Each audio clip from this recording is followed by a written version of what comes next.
Maulang umaga ho mga kanood, kung nakikita niyo sa aking video, ako ho ay nakasakay ng motor habang papunta ng Tingloy Port. Sobrang laki ho ng alon din sa amin sa Tingloy. Hindi lang ho alon, nagpilit lang ako na bumiyahe kahit na maulan at talaga nakakaputi pa ay hindi naman maaaring titigil. Talagang sa isang araw wala na yung biyahe hanggang 7:30 lang ho ng umaga ang biyahe.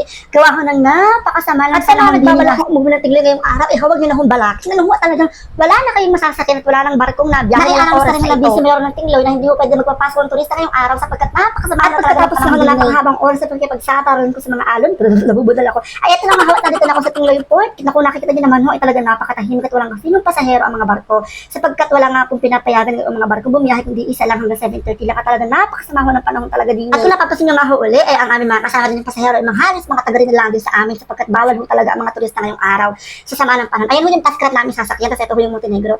Tapos ayan, dyan kami sa waiting area habang naghihintay ng 7:30 at ito, nag-video muna ako habang may oras pa. At ito nga, katapos ng ilang minuto kong paghihintay sa waiting area, ay eto na, pasakay na kami ng pascrap.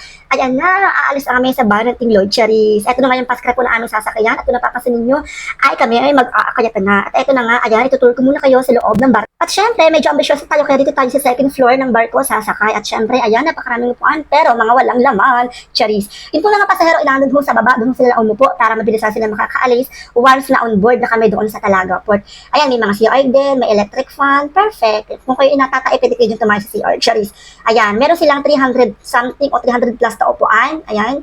Lahat yan yung occupied kapag ka-Holy Week, wala dyan titira. At syempre, meron din sila dyan mga safety and environmental policies and kinami ay ng mga bagel, so dati naman na Charis. So ay nakompleto ho sila dyan ang kanilang mga gamit at kanilang mga life jacket, of course, meron din.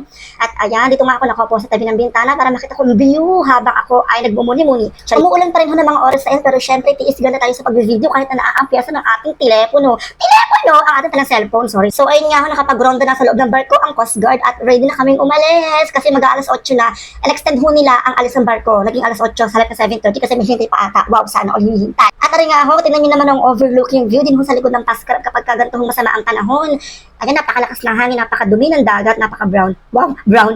Ayan, sa lakas ho ng hangin talaga namang hindi na makita ang tabi. At eto na nga ho, paalis na nga ho kami ng Tingloy. Ayan. So ayun nga ho, at paalis na ang pascrap at maraming salamat ho at kami ho ay nakaalis at nakaligtas sa masamang panahon ngayong araw. So ayun ho mga kanoo, advice ko lang ho sa mga nagbabalak na umuwi ng Tingloy ngayong linggo na mas mabuting i-check nyo muna ang panahon sa isla at huwag kalimutang tingnan lagi ang update ng Tingloy Ferry sa kanilang page kung may biyahe baga o wala kasi baka mamaya wala na ng biyahe. Ilalagay ko po sa link ang kanilang page na Tingloy Ferry. Maraming salamat hanggang sa muli natin pagkikita!